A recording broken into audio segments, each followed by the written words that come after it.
Bien, buenos días. Muchísimas gracias por asistir a este webinar, que es el tercero de un ciclo sobre los retos de la formación universitaria según el colectivo Empleador. Les envío un cordial saludo desde Zaragoza. Mi nombre es Antonio Serrano, soy el director de la Agencia de Calidad y Prospectiva Universitaria de Aragón, la ACPUA, una de las agencias que organizan este ciclo de webinars. Espero que estén todos y sus familias muy bien de salud. Y sin más, voy a hacer una brevísima presentación porque tenemos un programa muy denso por delante, mostrando en primer lugar la satisfacción de todas las agencias que participamos en la organización de este webinar por la gran acogida que ha tenido este webinar. Hay un número muy alto de inscripciones, nos produce muchísima satisfacción porque consideramos que es un buen ejemplo de colaboración, yo diría más, una buena práctica de colaboración entre agencias autonómicas. La iniciativa, voy a hacer brevísimamente una pequeña alusión a la historia, breve historia, pero ya yo creo que fructífera de este ciclo de webinars. La iniciativa surge de ACU Cataluña, de la agencia catalana, a la cual, en nombre del resto de agencias compañeras de ACU, le damos las gracias por hacernos partícipe de esta iniciativa a partir de unas jornadas basadas en resultados de encuestas al colectivo empleador que sobre las diferentes titulaciones se había llevado a cabo en Cataluña ACU. ACU tuvo la idea tan buena de ofrecer la realización de estas jornadas también a nivel estatal, y aquí estamos. Unas cuantas agencias entusiastas hemos respondido a este ofrecimiento de colaboración de nuestros compañeros de ACU Cataluña, y estamos aquí, pues la Agencia de Andalucía, la Agencia de Canarias, la Agencia de Castilla y León, la Agencia del País Vasco, naturalmente la Agencia Catalana y nosotros desde Aragón, con la ACPUA. El webinar de hoy va a responder a la estructura que han tenido los dos webinars anteriores, que se han realizado, yo creo, sinceramente, con toda la modestia del mundo, pero yo creo que hay que decirlo así, de un modo muy exitoso. Los dos webinars anteriores se dedicaron a los estudios de enfermería y a los estudios de turismo. Y hoy abordamos un tema importantísimo, porque tiene que ver ya con la formación de las niñas y de los niños, como es el de los grados en educación infantil y en educación primaria. Es decir, la formación que están recibiendo las futuras maestras y maestros por parte de nuestras universidades. La estructura, decía, de estos webinars consisten en la presentación, en primer lugar, por parte de la agencia catalana de ACU, de los resultados de las encuestas realizadas al colectivo empleador acerca de la formación universitaria en educación infantil y primaria, y serán, por tanto, los compañeros de ACU Cataluña, con su director a la cabeza, Martí Casadesús, quienes expongan estos resultados. A continuación, y esta es una novedad que desde el punto de vista de las agencias queremos subrayar, porque nos parece muy interesante y de hecho es una de las exigencias que nos piden desde el Espacio Europeo de Educación Superior a las agencias que operamos dentro del mismo, que no solo hagamos evaluaciones a los efectos acreditativos correspondientes, sino que de los resultados de las evaluaciones, de las recomendaciones que formulamos en nuestros informes de renovación de la acreditación, de verificación, etcétera, extraigamos resultados, consecuencias, tendencias, fortalezas y debilidades que puedan ser comparadas entre las diferentes agencias y que puedan servir para la mejora por parte de los propios grados, pero también para la toma de decisiones a todos los niveles. Es el llamado estándar europeo número 3.4, análisis temáticos, y aquí lo que vamos a hacer después de la presentación de los resultados del estudio realizado en Cataluña, es comparar, ofrecer una aproximación que va a llevar a cabo la agencia andaluza de los resultados comparativos de evaluaciones de las diferentes agencias participantes en este ciclo de webinars. Es algo, yo diría, sin muchos precedentes en nuestro país, muy interesante y que espero pueda ser de utilidad.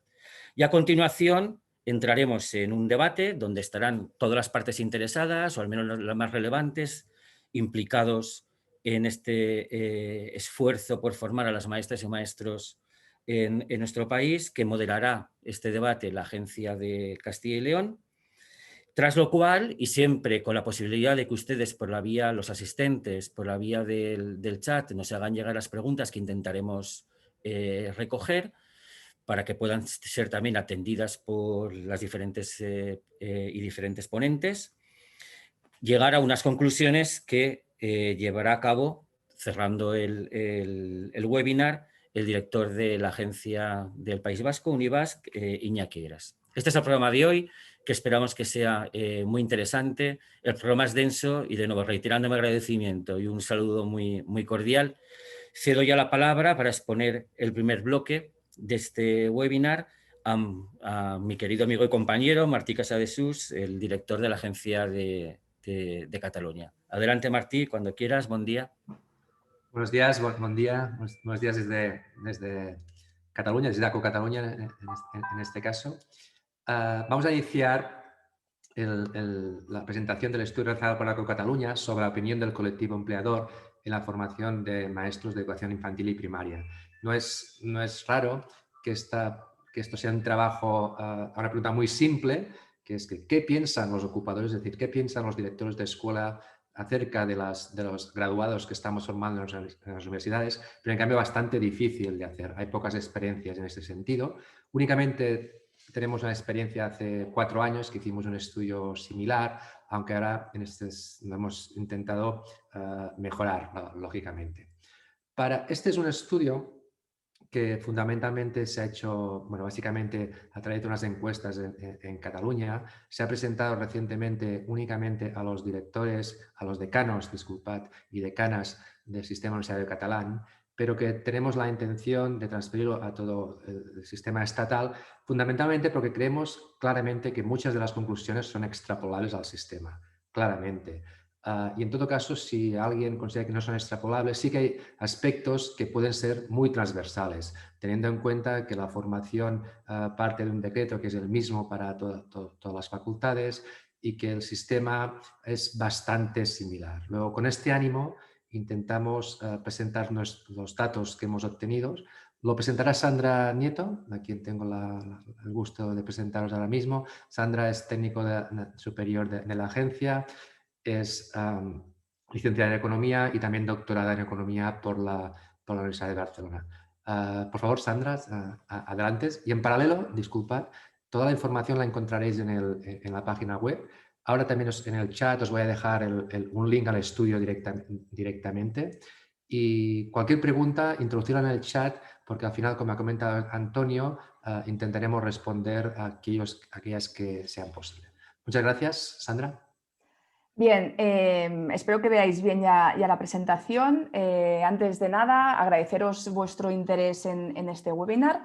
Yo os voy a presentar los resultados más importantes de la encuesta a los empleadores, que en este caso sería la encuesta a escuelas, respecto a la formación de los graduados y graduadas recientes en los grados de educación infantil y primaria. La motivación de este estudio es múltiple. Por un lado, pues nos interesamos por conocer la opinión del colectivo empleador, porque queremos saber si realmente la formación universitaria está dando respuesta a las necesidades del tejido productivo. Pero por otro lado, y al ser una agencia para la calidad del sistema universitario, en este caso de Cataluña, lo que nuestra finalidad en el fondo es contribuir a la mejora de las titulaciones. ¿Cómo? Pues poniendo a disposición de la comunidad universitaria toda la información disponible para que le permita hacer un diagnóstico del funcionamiento de las titulaciones. En este caso, y estos informes que estamos realizando, más allá de la información extraída de esta encuesta a los empleadores, que es un poco el punto de vista que faltaba en muchos casos para analizar el funcionamiento de las titulaciones, pues complementamos con otra información como información administrativa básica de las titulaciones, como puede ser oferta de plazas, demanda, tasas de rendimiento, etcétera. Y luego también incluimos información que provienen de otras encuestas, en este caso en encuestas a graduados y graduadas, por un lado en relación con la formación recibida y también de la encuesta de inserción laboral. Y ya os digo que el objetivo final pues, es facilitar el diagnóstico del funcionamiento de las titulaciones y que las personas responsables de dichas titulaciones puedan hacer o diseñar acciones de mejora. En este proyecto Empleadores, que hicimos la encuesta en 2018, no solo nos interesamos en el ámbito de la educación, sino que definimos 15 sectores productivos donde cada uno de estos sectores tenía asociadas unas titulaciones universitarias concretas, de manera que llegábamos al punto en el que nos interesaba a nosotros, que era llegar a nivel titulación. ¿Y por qué es interesante? Porque podíamos recoger esta información o esta opinión de los empleadores y trasladarla a los responsables, a las personas responsables de las titulaciones concretas. En el caso del ámbito de la educación, pues esta encuesta se envió a los centros educativos en Cataluña y evaluaba o preguntaba sobre la formación de los maestros y maestras, y esto es, que evaluaran la formación de los grados de educación infantil y primaria, y también recogíamos información para aquellos centros que tenían educación secundaria, pues información sobre el profesorado de secundaria y que en este caso se estaba evaluando el máster de formación del profesorado. Toda esta información se recoge en un informe que ya podéis encontrar en la web de ACU Cataluña y se analizan los dos colectivos y se complementa esta información con las fuentes de informaciones que os acabo de comentar, ¿de acuerdo? Con datos del sistema y también con los datos de las encuestas a graduados y graduadas. Encontraréis resultados para los dos colectivos, pero lo que nos vamos a centrar hoy aquí es solo en presentaros la información relacionada con los grados de educación infantil y primaria. Bien, ¿qué dicen los datos sobre el funcionamiento de los grados en educación infantil y primaria? Pues antes de llegar al último punto, que va a ser presentaros los principales resultados de esta encuesta a los empleadores, a las escuelas, os voy a dar algunos indicadores, muy pocas variables, sobre las otras fuentes de información que os he comentado anteriormente. Empezamos por los datos básicos de la titulación. En este caso tenemos, nuestra fuente de datos es UNEIX, que tiene datos administrativos sobre el funcionamiento de las titulaciones. En este caso tenemos que para los grados de educación infantil y primaria y para el curso 2018-2019 se estaban ofreciendo en Cataluña más de 2.700 plazas y las ofrecían 9 de las 12 universidades que actualmente tenemos en Cataluña. Es interesante ver que la demanda de primera opción supera la oferta de plazas, por lo que indica que realmente hay un gran interés por los estudiantes, ¿no? por la gente joven en realizar estos grados de educación infantil y primaria y por la profesión de maestro y maestra. Y también es interesante ver que las tasas de rendimiento para estos grados son muy elevadas y las tasas de abandono muy bajas, si lo comparamos con otros grados del ámbito de sociales. Esto indica que además de que son grados que llaman la atención, que hay mucha gente interesada en cursarlos, aparte parece que los estudiantes están bastante motivados, ya que tienen resultados bastante buenos. Por último, remarcar algo que vosotros ya sabéis, es que son estudios muy feminizados. Para este curso, 8 de cada 10 estudiantes matriculadas son mujeres y realmente es una proporción muy elevada porque para la media de titulaciones del sistema universitario de Cataluña existe cierta paridad y son 5 de cada 10 estudiantes matriculadas son mujeres. ¿Qué nos dice la encuesta de satisfacción? Bien, esta encuesta de satisfacción, voy a ir rápida para no extenderme, pero si tenéis alguna duda sobre estas fuentes de datos que os estoy presentando, podéis ir a la web de ACU y allí encontraréis toda la información que necesitéis. Pero bueno, esta encuesta de satisfacción lo que hacemos es, pues básicamente, encuestar a los graduados y graduadas justo un año después de haber finalizado su titulación. Y lo que nos interesa es conocer la satisfacción en relación a la formación recibida. Uno de los factores que preguntamos es cómo la formación recibida ha mejorado sus capacidades para la actividad profesional, ha mejorado sus competencias personales y ha mejorado sus habilidades comunicativas.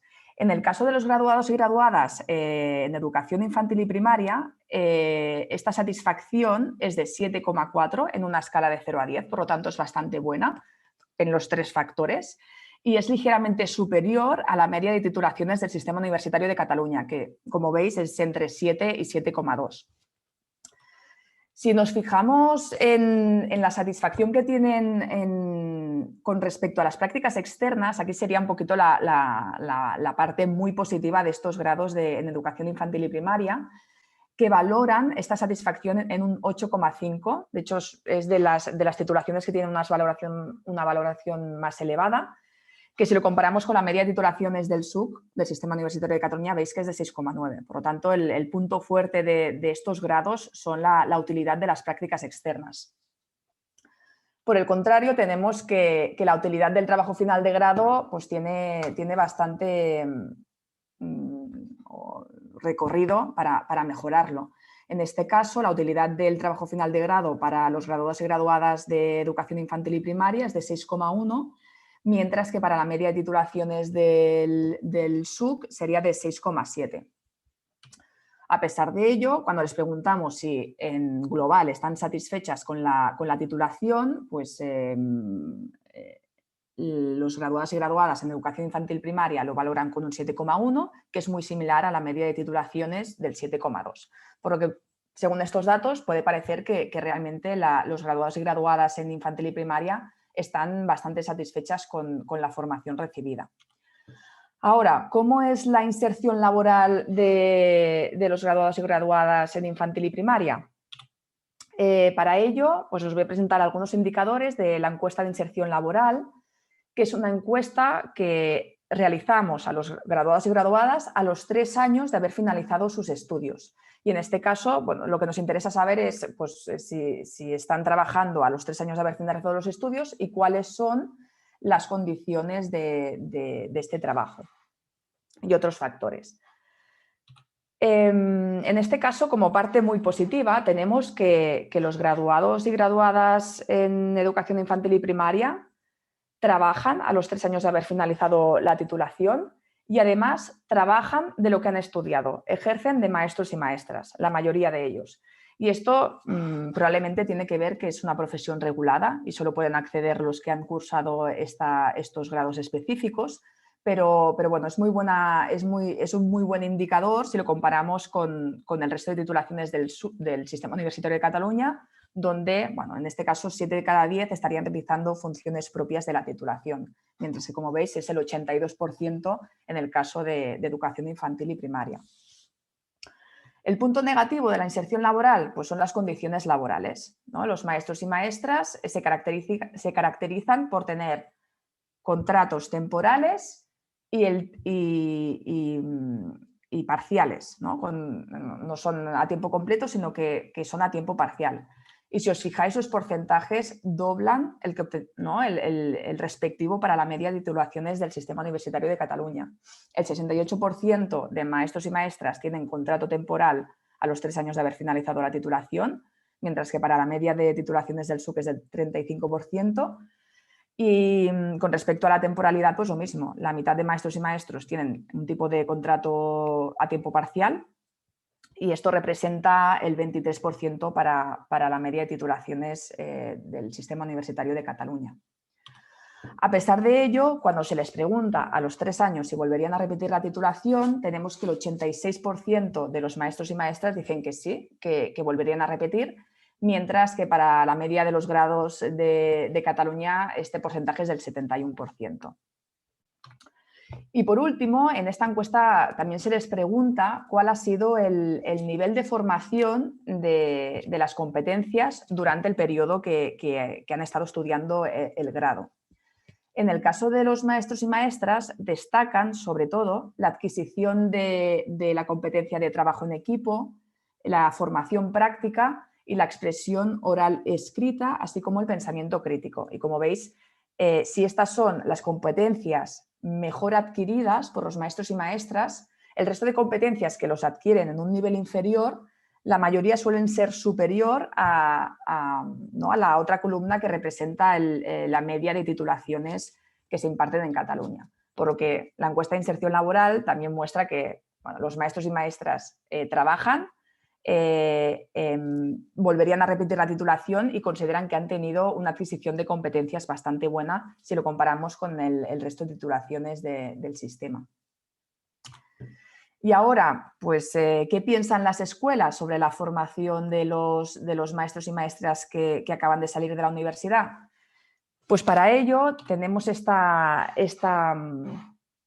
encuesta a los empleadores que básicamente lo que más nos interesa aquí es, o sea, va orientada a empleadores, pero solo nos interesa la opinión de aquellos que han contratado a personas graduadas recientemente, es decir, con poca o nula experiencia profesional en los últimos 3 años.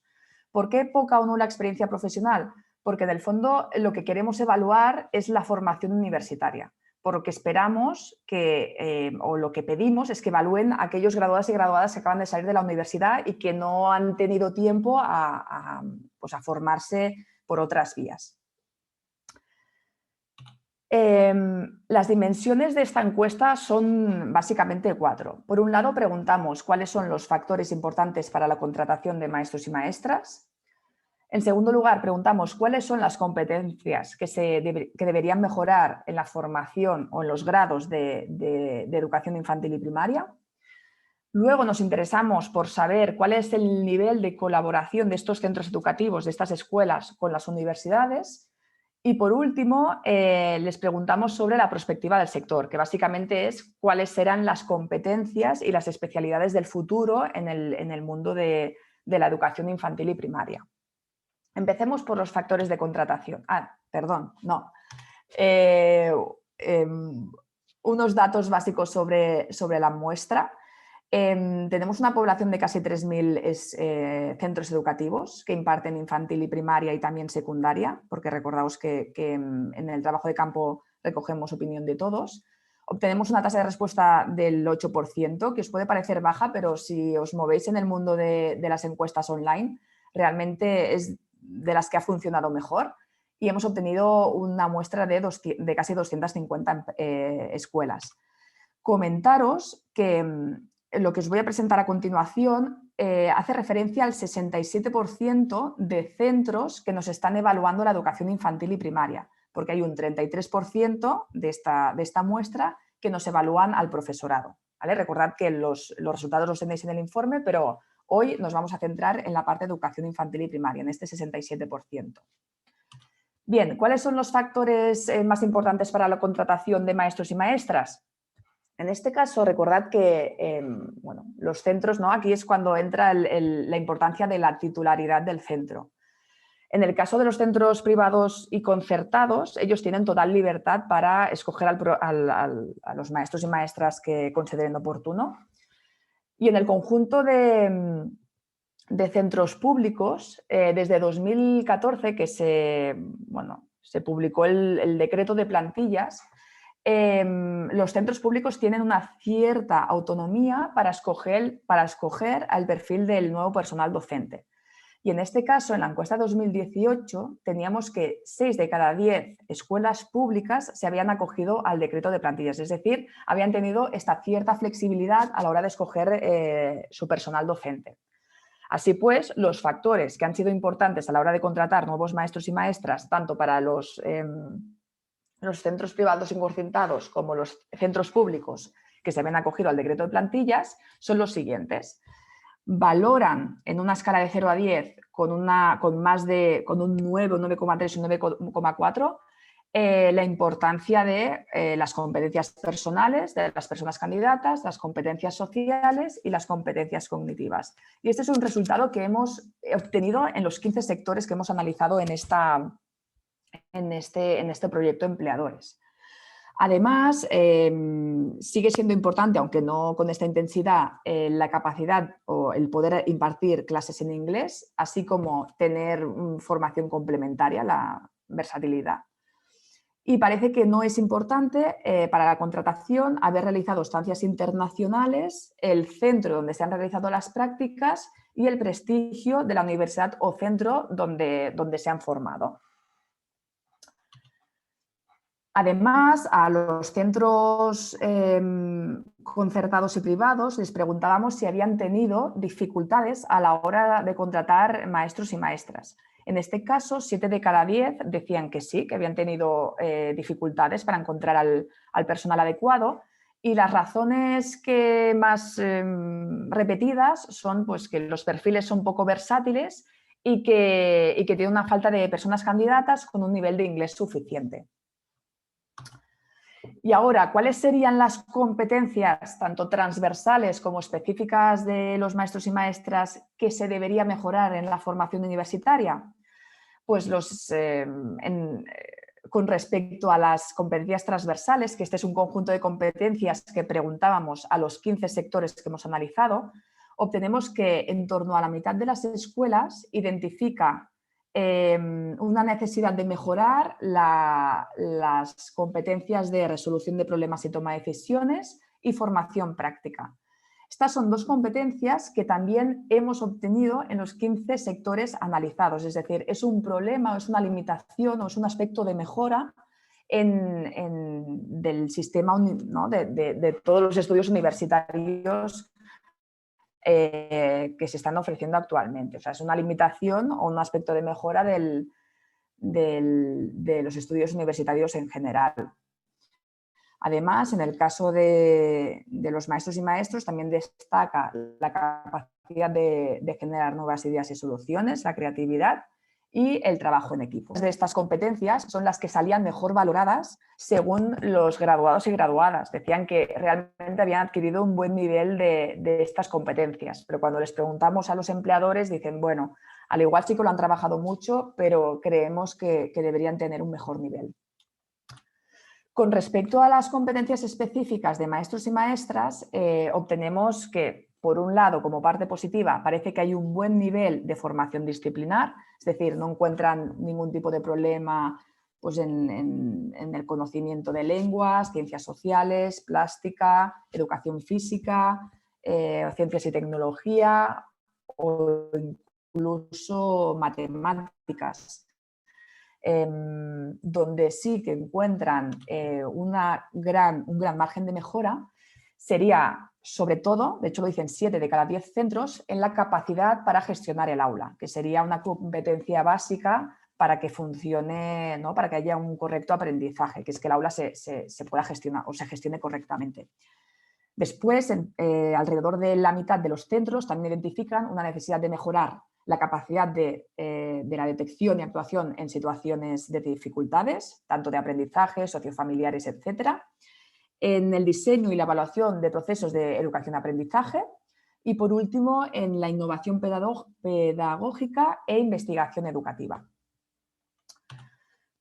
Cuando, en definitiva, se les pregunta cuál es la satisfacción de estos centros educativos con las competencias de los maestros y maestras tituladas que acaban de contratar, en una escala de 0 a 10 lo valoran con un 6,6, que es ligeramente superior al que solemos encontrar en el resto de sectores, donde generalmente son superiores a 7.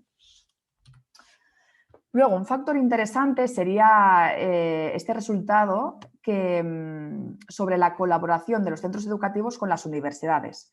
En este caso, tenemos que 3 de cada 4 centros han tutorizado a prácticas a los estudiantes de la universidad, lo cual tiene sentido porque realmente todos los estudiantes están haciendo prácticas en los centros educativos, pero lo que destaca, y no encontramos en el resto de sectores que hemos analizado, es en que alrededor del 50% de estos centros educativos han participado en la formación dentro de la universidad y además han participado en proyectos de innovación e investigación educativa. ¿Vale? Es decir, los centros educativos tienen bastante presencia en la formación en la universidad.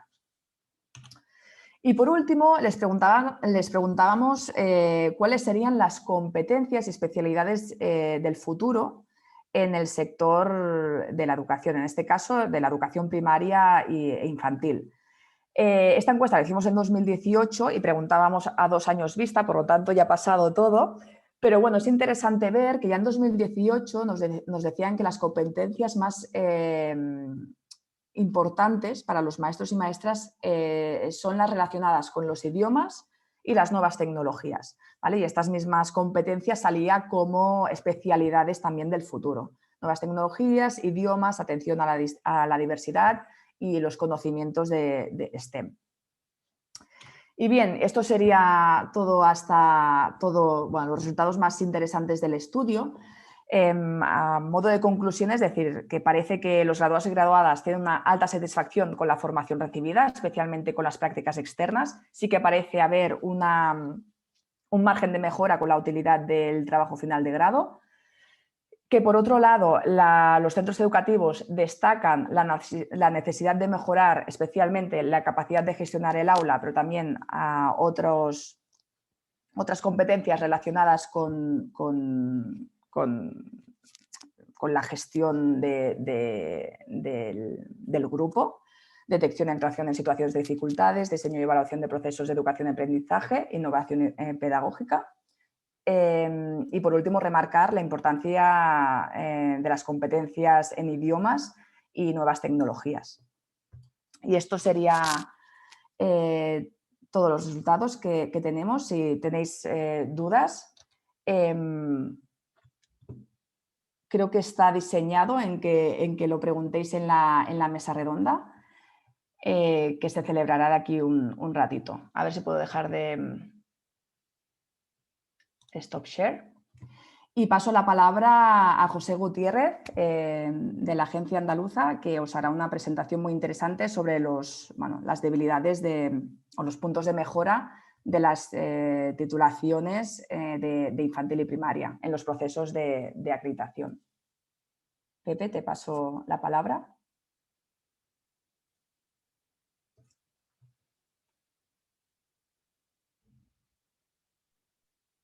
Gracias, Sandra. Buenos días. Voy a tratar de subir la presentación.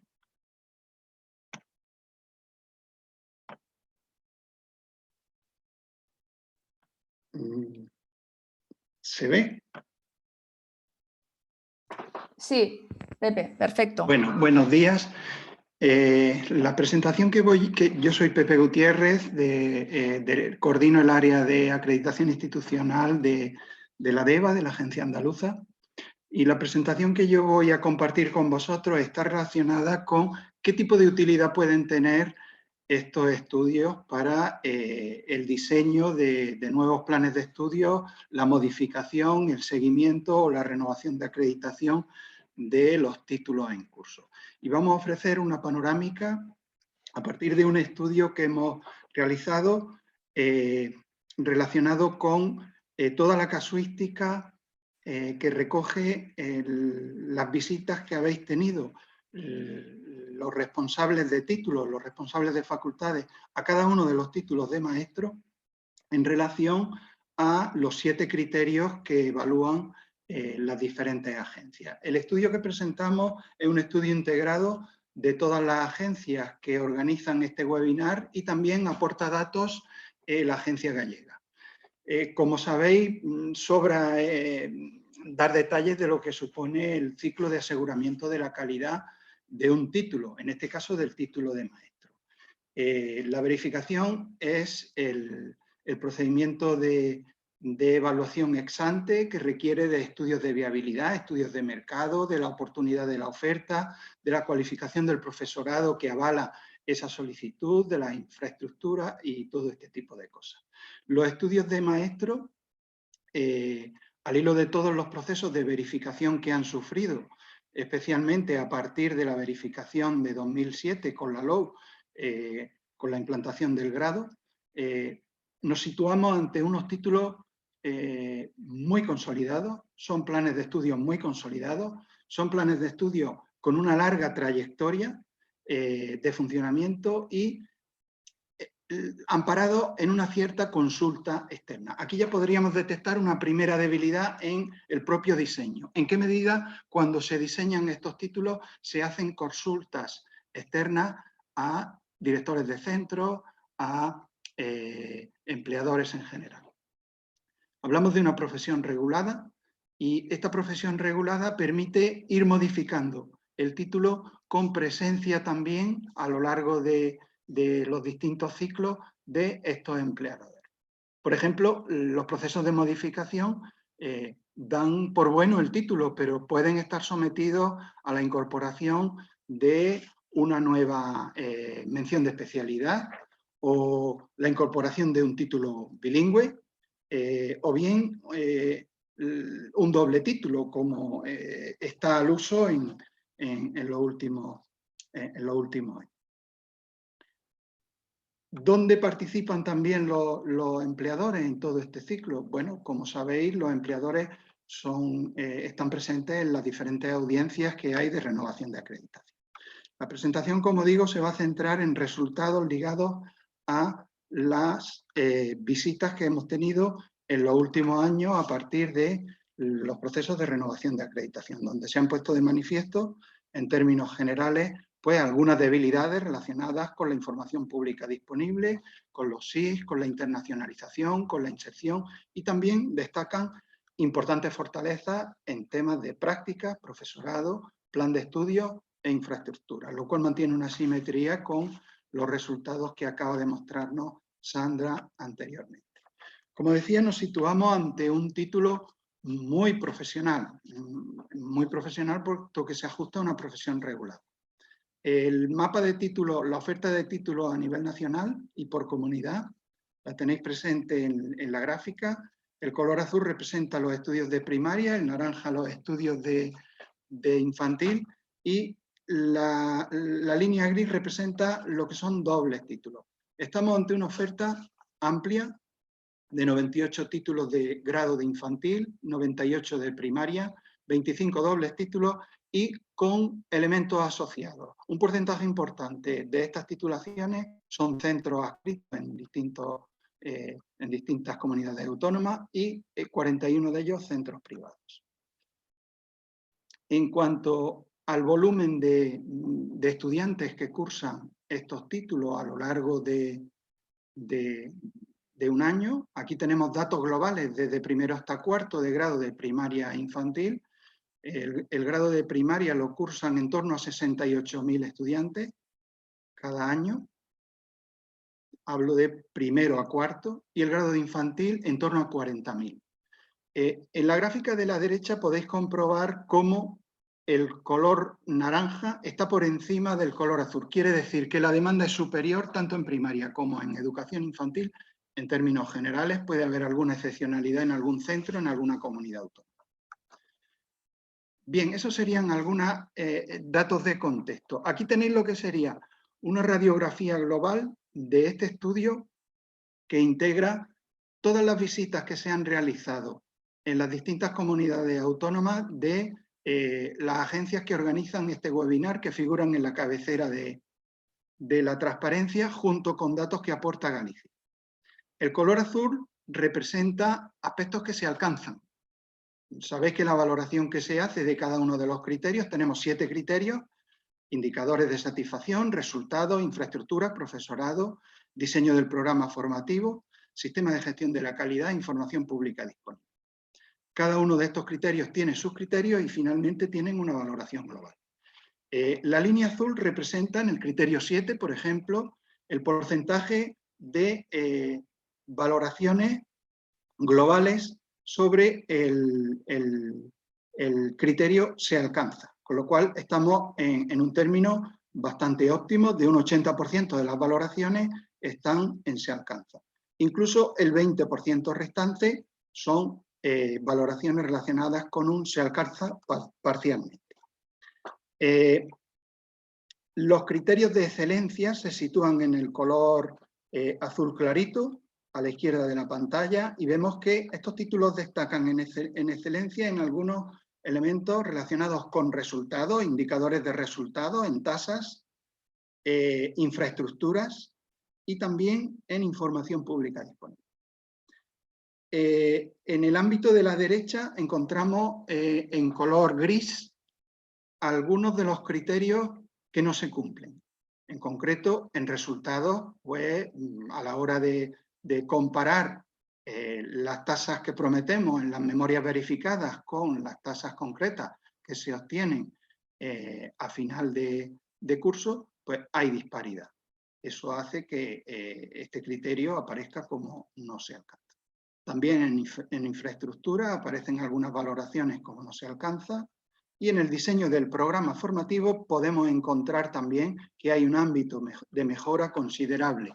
Por encima del 70% se sitúan las valoraciones de se alcanza parcialmente o no se alcanza, lo cual supone un reto importante de trabajo en el programa formativo. Eso no quiere decir que no estemos en un óptimo, en torno al 70%. El criterio 4, profesorado, es un criterio interesante que requeriría análisis complementario. Posiblemente cada uno de los informes que habéis recibido, los coordinadores, los responsables, los gestores de cada una de las facultades y títulos, no se ajusta estrictamente a la literalidad de estos datos. Pensar que son datos globales y que están manifestando algunas de las tendencias. A continuación me voy a centrar en una presentación un poquito más detallada, muy brevemente, de lo que sería la línea de color naranja y gris. Es decir, algunas de las debilidades que aparecen en torno a cada uno de los criterios. Por ejemplo, en información pública disponible, pues lo que se pone de manifiesto es que las guías docentes son mejorables, que la información sobre red de centros es mejorable, que se demanda también una información más completa del profesorado de cara a la hora de elegir el TFM, saber cuál es la línea de investigación de ese profesor, cuál es su especialización, mayor publicidad respecto a los sistemas de gestión de la calidad, informes de seguimiento e indicadores en general, planes de mejora, inserción laboral, datos actualizados de ese título en ese contexto en relación a la inserción laboral y, en general, datos relacionados con satisfacción de los estudiantes. Esta información no suele ser información pública y en los procesos de renovación de acreditación se demanda una mayor presencia de este tipo de contenido. Con respecto al sistema interno de garantía de la calidad, sabemos que en este momento estamos en un momento de transición de sistema de gestión interna de la calidad centrada, focalizada en títulos, hacia un modelo de gestión de acreditación institucional centrada en sistemas de gestión de centros. Aquí se demanda mayor nivel de detalle en la información sobre procedimientos y responsables de las acciones, nivel de logro de esas acciones, evidencias de que los sistemas de gestión de la calidad se revisan y están sujetos a ciclos de mejora continuada, datos de cómo se están involucrando estos grupos de interés. Aquí tenemos una oportunidad para incorporar resultados de este estudio que acaba de presentar ACU, cómo mejorar la información recogida y los instrumentos de información y los análisis que se derivan de todo ello, representación de grupos de interés en todos los órganos de gestión. A veces los grupos de interés están en la literalidad de los integrantes, pero no asisten a las reuniones o no tienen una presencia, la presencia que debiera. Una mayor clarificación de funciones en los distintos órganos, información más explícita sobre resultados de aprendizaje, despliegue cuando los títulos se despliegan en más de un centro, y esta casuística la tenemos en los títulos de magisterio, puesto que hay centros asociados, incluso hay universidades que tienen bicontinentales, que tienen centros asociados en otro continente, como la Universidad de Granada, en Ceuta y Melilla. Se demanda un despliegue más coordinado de los sistemas de gestión de la calidad del título y más armonizado. Mejora en respecto a tasas de participación en general en los procedimientos de recogida de información, y se echa en falta una mayor participación en datos en relación a empleadores y egresados. Esto sería una demanda que justifica el estudio que acabamos de presentar anteriormente.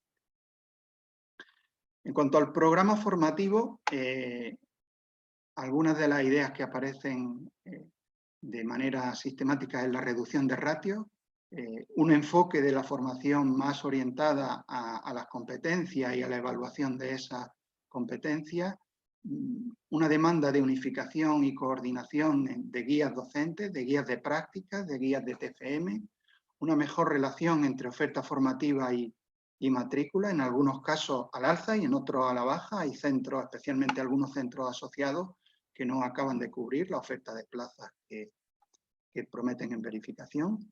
Mayor ajuste a perfil de ingreso. Esto era ya una pregunta que aparecía en el chat al hilo de si se había realizado algún estudio en relación a qué especialidad de bachillerato cursan los estudiantes que ingresan en los títulos de maestro. Mejorar la coordinación intercentros, como decíamos anteriormente. Acciones de seguimiento y mejora de los equipos docentes. Intensificar la coordinación entre la universidad y los centros para la planificación y evaluación de las prácticas.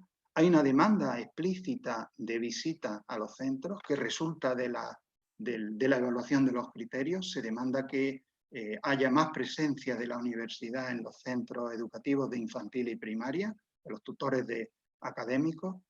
Mayor colaboración y planificación coordinada antes, durante y después de todos los procesos formativos, especialmente de las prácticas. Coordinación de asignaturas, evaluación de contenidos y un último ingrediente, fortalecer los sistemas de consulta externa. El que un título esté funcionando no quiere decir que no requiera una revisión continuada de actualización para adaptarlo a los cambios que se van produciendo. Pensemos que los títulos que están funcionando ahora mismo implantados en primaria y en infantil han sido sometidos a 1 o 2 renovaciones de acreditación y que se implantaron a raíz de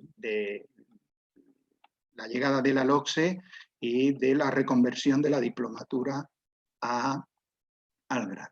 Con respecto al profesorado, se demanda, y aquí veis, si veis en la franja que se alcanza parcialmente es mayor que la franja azul, se demanda una mayor estabilidad docente. Posiblemente esto es una consecuencia de la ampliación de los 3 a los 4 años, pero también posiblemente sea una consecuencia de el ajuste que ha habido, de la paralización que ha habido en plazas de profesorado permanente en los últimos años. En fin, las problemáticas habría que analizarlas con mayor detalle y en cada contexto. En cualquier caso, es una mirada global que permite tener un punto de mira más afinado en algunos aspectos. Continuidad en la asignatura y de estabilidad del profesorado en general. Una mayor consolidación de grupos de investigación competitivos. Esto no es nuevo, o sea que las facultades de educación han hecho un esfuerzo en los últimos 30 años en consolidar áreas de conocimiento en disciplinas de las didácticas específicas que son muy competitivas a nivel internacional, pero aún así la problemática en todos los centros no es la misma, aun cuando tenemos muchos centros adscritos donde esa investigación pues, es apenas emergente o están empezando a vincularse a otros grupos de investigación ya consolidados. Una demanda de acreditación de sexenio, demanda de programas de formación e innovación docente específicos centrados en las necesidades del contexto de las 2 titulaciones, una mayor participación en programas de evaluación docente de los profesores de estas titulaciones, ampliando el porcentaje de evaluaciones ligadas a docencia, perfiles más optimizados en relación a las didácticas específicas. Esto suele ser una demanda que aparece con cierta regularidad en los distintos informes de renovación de acreditación. Se refiere a que en algunos casos las contrataciones están ligadas a profesores que han hecho su titulación en matemáticas, en literatura, en ciencias sociales, pero que tienen falta de especialización en la disciplina específica que van a impartir.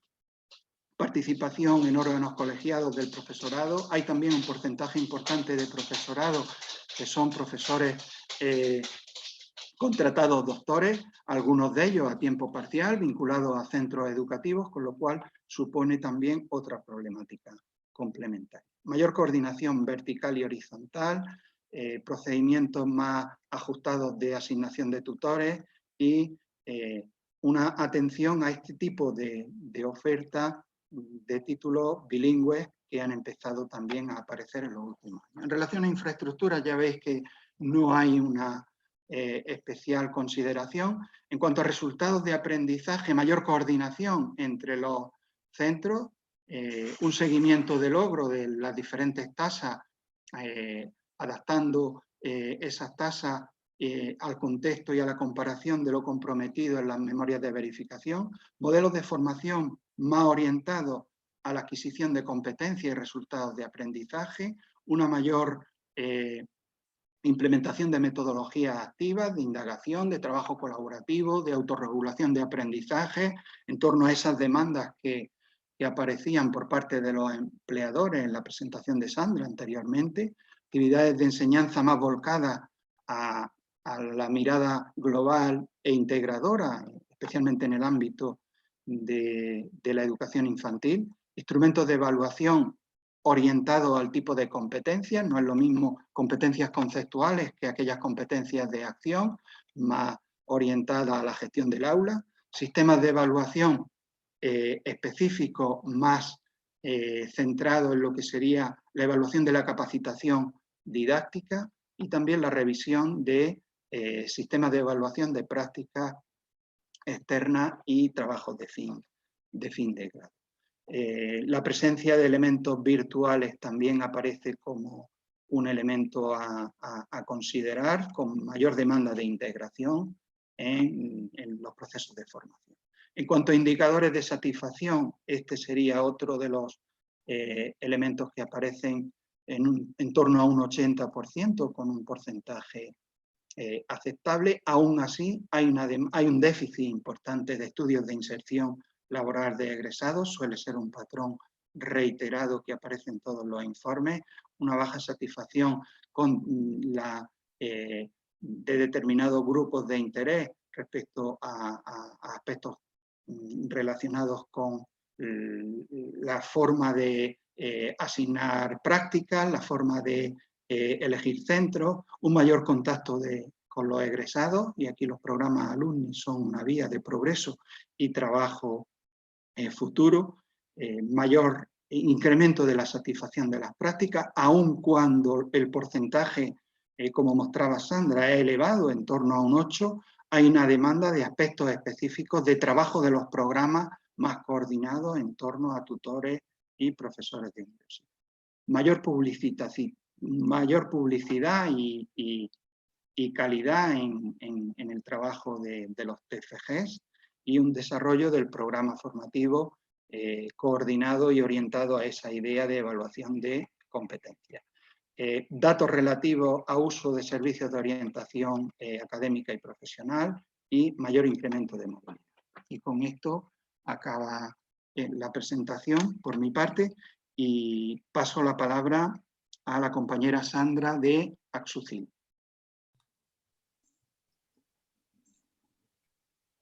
Muchas gracias, Pepe, por la presentación.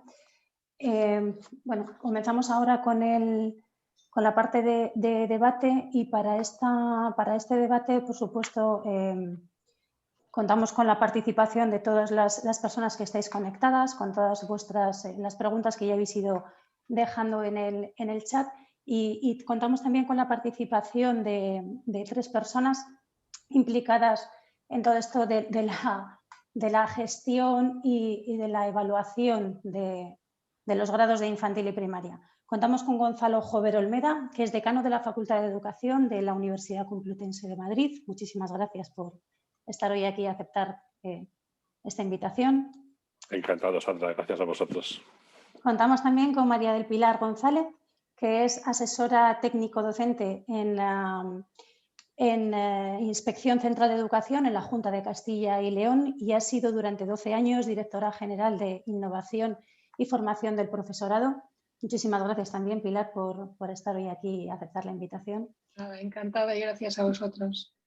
Y finalmente contamos con Saturnino Martínez, que además de ser el director de la Agencia Canaria de Calidad y Evaluación, es sociólogo de la educación, lo cual tiene un doble sombrero para estar aquí con nosotros.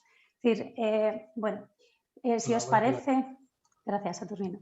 Si os parece, bueno, hay algunas cuestiones que se han planteado ya en el chat, algunas dirigidas directamente tanto a Sandra como a José Gutiérrez, a nuestro compañero que acaba de hacer la presentación en nombre de DEVA, de la Agencia de Andalucía. Y si os parece, antes de pasar las preguntas a Sandra y a Pepe, os voy a lanzar una cuestión que se ha lanzado en el chat, más dirigida quizá a vosotros.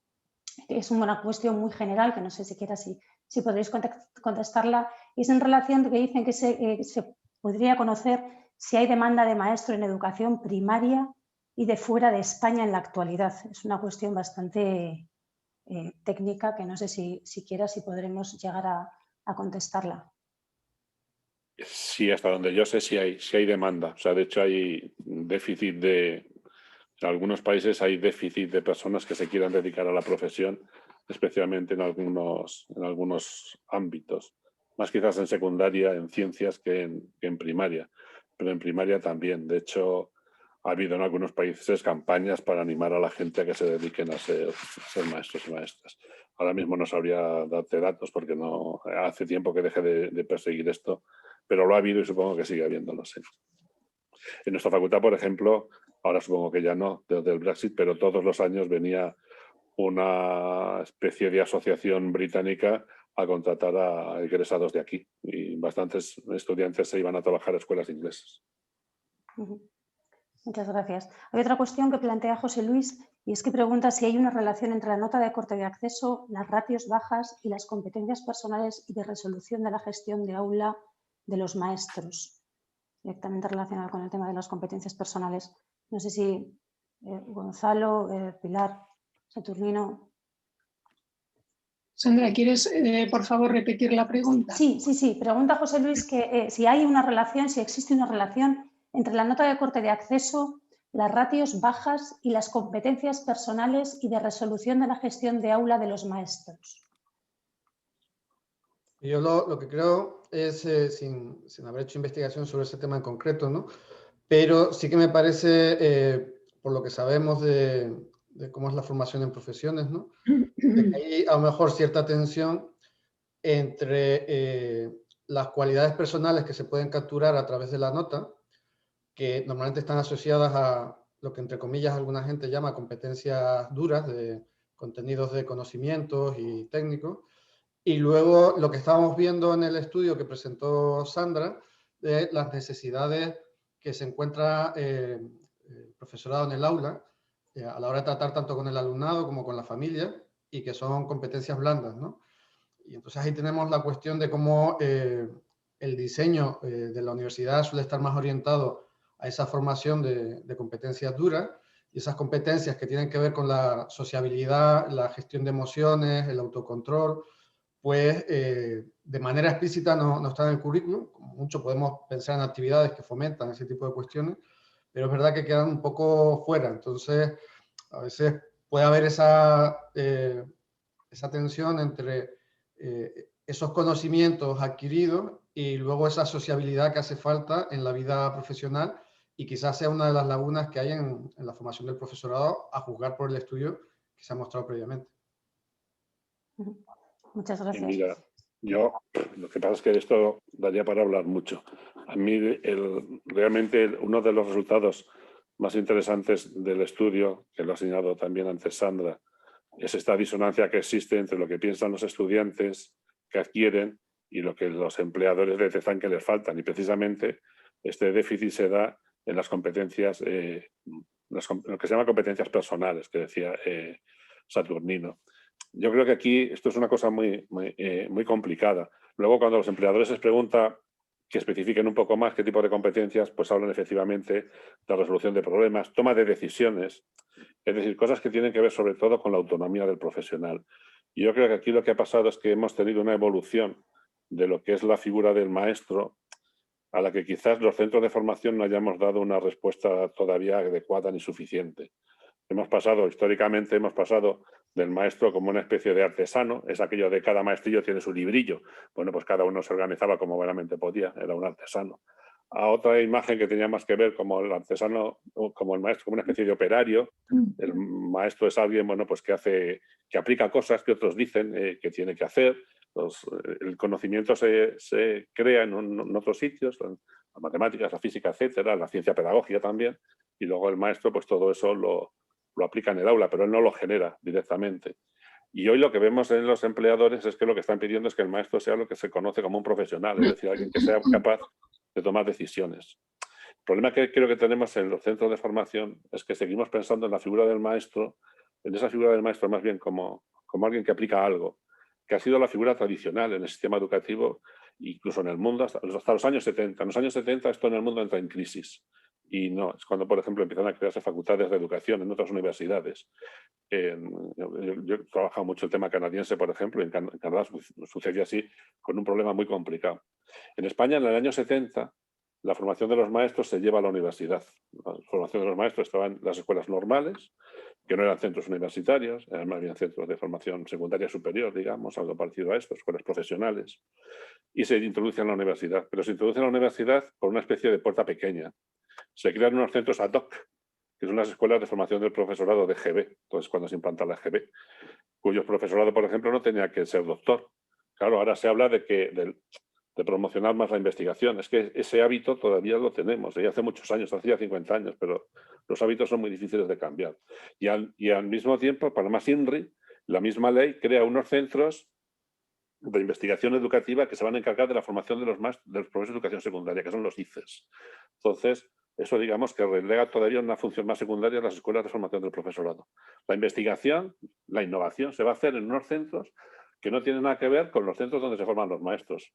Esto es lo que os digo, que en el mundo entra en crisis en los años 70 y aquí es cuando precisamente se implanta. Nosotros llevamos cierto retraso. O sea que hay, digamos, un cierto déficit institucional en eso. Llevamos un retraso a la idea de entender que el maestro realmente no es alguien sencillamente que va a aplicar algo, sino que lo tiene que generar, que tiene que hacer investigación, que tiene que tomar decisiones. Luego añadiré con esto. Luego hay también, en esto también interviene, perdona si me retraso mucho, si me alargo mucho, es que esto me parece muy importante. Esto, por ejemplo, ¿en qué se plasma? En una cosa que lo ha señalado antes Pepe, que es muy importante. Que las agencias de evaluación lo que han detectado es, sobre todo el perfil del profesorado es lo que provoca más problemas. Mirad, en la Facultad de Educación, en la formación de los maestros pasa una cosa muy característica que no pasa en otro tipo de estudios. Y es que aquí, en mi facultad, no hay maestros trabajando. Bueno, en la mía sí, porque el año pasado hice un proceso de contratación de maestros en ejercicio, pero no hay. Es como si en una ingeniería solo hubiese matemáticos o físicos, pero no hubiese ingenieros.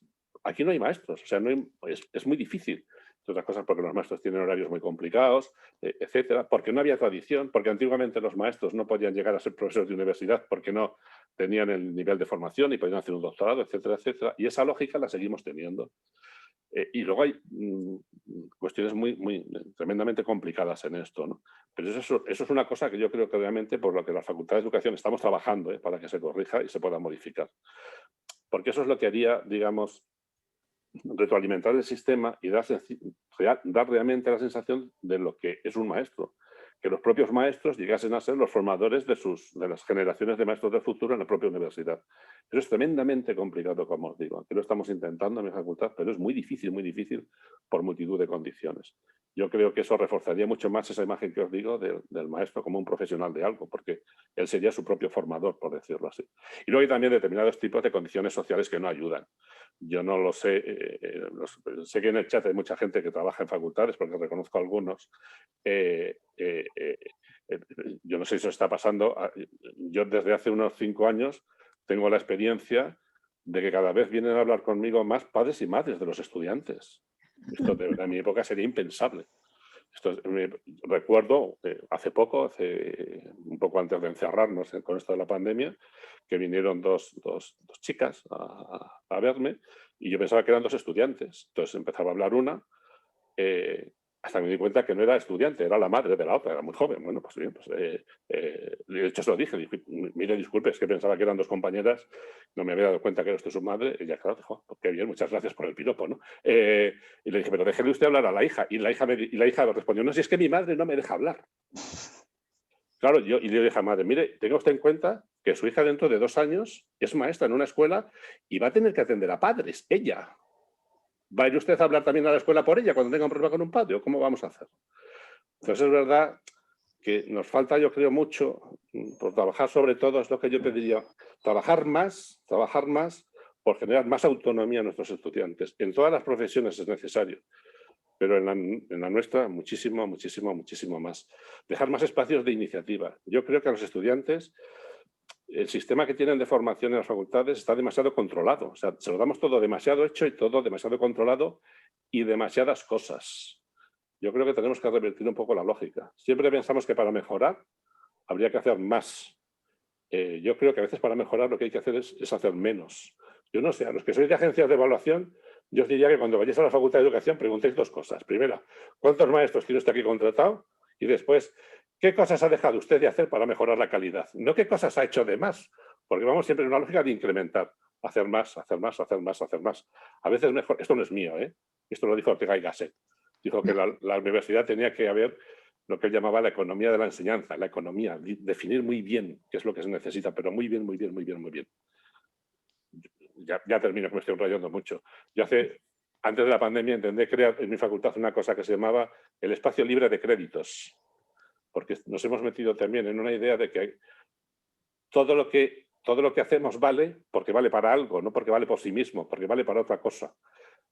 El estudiante dice, esto lo hago, pero ¿cuántos créditos me das? Si no te doy crédito, ya no vale. Esa lógica también hay que revertirla. Hay cosas que hay que hacer sencillamente porque son valiosas y porque son buenas y porque son interesantes y porque te gustan. Luego no pude, porque vino la pandemia y nos tuvimos que encerrar, a hacer una cosa que era un espacio de lectura realmente, que era el espacio de la facultad libre de créditos. Quien entre aquí que sepa que no se vaya ningún crédito porque no vale eso. Bueno, me callo que me enrollo mucho. Muchas gracias. Gracias, Gonzalo. Muy interesante y además yo creo que es uno de los temas quizá más, no sé si conflictivos, pero interesantes, ¿no? Cuando se hace la evaluación de este tipo de titulaciones. De hecho, hay varios comentarios en el chat en este sentido, a medida que tú has ido hablando un poco, reforzando la idea que tú has estado comentando y que si me permitís además, al hilo de la encuesta que ha presentado Sandra, compañera Sandra, yo creo que está íntimamente relacionado con aquello que los empleadores echan en falta en tema de aquellas competencias básicas que tienen que tener los maestros, temas de innovación, pedagógica, capacidad para gestionar el aula que comentaba y demás. Yo creo que está todo íntimamente relacionado. De hecho, tenemos algún comentario aquí de Miguel que dice que si para ser docente de educación no universitaria hay que cursar un máster de secundaria, por ejemplo, ¿por qué para ser docente universitario no se exige esta formación? Es clave para la mejora que se plantea. O también, por ejemplo, Iri, que comenta que es doctora en pedagogía y profesorado asociada y que sigue siendo maestra en colegios de primaria y lo que comenta es que si no os parece que faltan maestros formando a futuros maestros, porque falta realidad en las facultades, un poco al hilo de lo que estabas comentando. Y vamos a cambiar, si os parece, de tema y quizá esta pregunta vaya dirigida más a Pilar. Comenta Beatriz que si debería haber mayor coordinación entre las necesidades profesionales que se detectan a través de los estudios de calidad y las órdenes autonómicas y las leyes nacionales con relación a las investigaciones de calidad sobre necesidades profesionales. Muy bien, pues bien. Yo creo que, bueno, estoy completamente de acuerdo con Gonzalo en absolutamente todo el planteamiento que ha hecho y creo, si me permite, Sandra, antes de pasar directamente a esta cuestión, que es cierto que no es cuestión, y permitidme que hable desde fuera, porque yo no pertenezco, digamos, a lo que es el sistema universitario y parece que me estoy metiendo un poquito en él, pero desde esa visión externa y desde el punto de vista de las administraciones educativas o de la administración educativa como empleadora, yo creo que efectivamente no es una cuestión de hacer más cosas en las facultades de educación, sino que es una cuestión de enfoque. Y es una cuestión de enfoque, pues, por ejemplo, en lo relacionado con competencias que después van a tener mucho que ver con las necesidades actuales que puedan tener los sistemas educativos. Ahora mismo los sistemas educativos estamos asistiendo a un momento de tránsito desde modelos más tradicionales y tratamos de acoplarnos, ¿verdad?, de transitar hacia esos otros modelos que puedan dar una respuesta mejor a las necesidades actuales. Por lo tanto, pensamos o requerimos del profesorado que se incorpora nuevo digamos, a nuestros centros docentes, al sistema educativo, no solamente que esté en sintonía con ese cambio en cuanto a lo que es el desarrollo de sus competencias profesionales que ha adquirido durante el periodo formativo, sino que además sea capaz no solamente de estar en sintonía, sino de ser un agente activo para conseguir definitivamente ese cambio. Por tanto, yo creo, Gonzalo, que has hablado de cosas que son importantísimas, ¿no?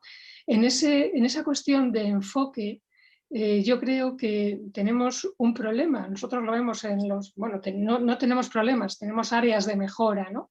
Entonces, una de las grandes áreas de mejora que quizás tenga que ver con la innovación y que tiene que ver, por tanto, con la competencia digital del profesorado y con la competencia didáctica del profesorado, pues yo creo que tenemos que ser capaces, tanto en el sistema universitario como en el no universitario, de procurar que los alumnos tengan realmente un conocimiento que no sea adquirido únicamente a través de la instrucción, es decir, sino que sea experimentado, ¿no? Por ejemplo, estamos muy acostumbrados a ver en los programas de las facultades de educación cómo hay asignaturas específicas para tratar las tecnologías de la información y la comunicación, de manera que el alumnado, lógicamente, pues aprende tecnología educativa a través de esa asignatura.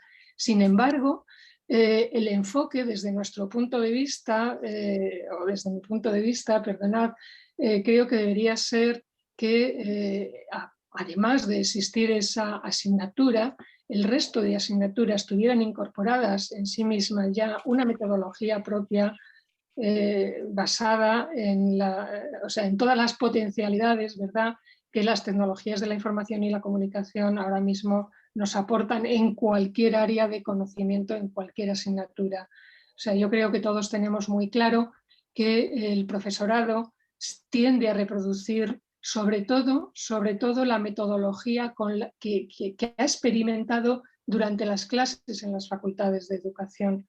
Yo creo que esto va cambiando, porque también vamos viendo cómo el profesorado más joven, el profesorado de recién ingreso, pues va siendo cada vez más innovador, digamos que es capaz de utilizar metodologías no tan centradas en el profesor, sino más bien centradas en el alumno, metodologías activas, y sin duda eso es por la evolución que se está dando en las facultades de educación. Pero creo que todavía estamos viendo ahí que esto es una posible área de mejora.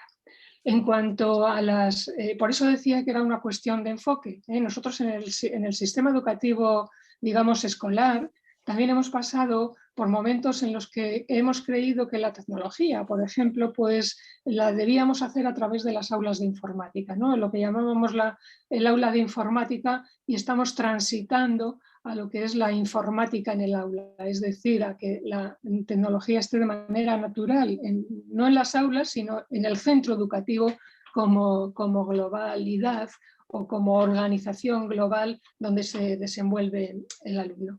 En cuanto a las necesidades del profesorado y las órdenes autonómicas y demás, bueno, nosotros las necesidades, por ejemplo, formativas del profesorado que está en activo, las necesidades de formación permanente, pues se recaban lógicamente de muchas maneras. Las administraciones educativas, además de realizar estudios de evaluación donde se detectan necesidades, grandes necesidades del sistema educativo y cómo el profesorado tiene ahí unas necesidades también para responder a esas necesidades del sistema, aparte de realizar evaluaciones, aparte de preguntar al propio profesorado, pues lo que se trata es de, en esas órdenes, tanto, digamos, autonómicas, yo me refiero a las autonómicas, ¿no?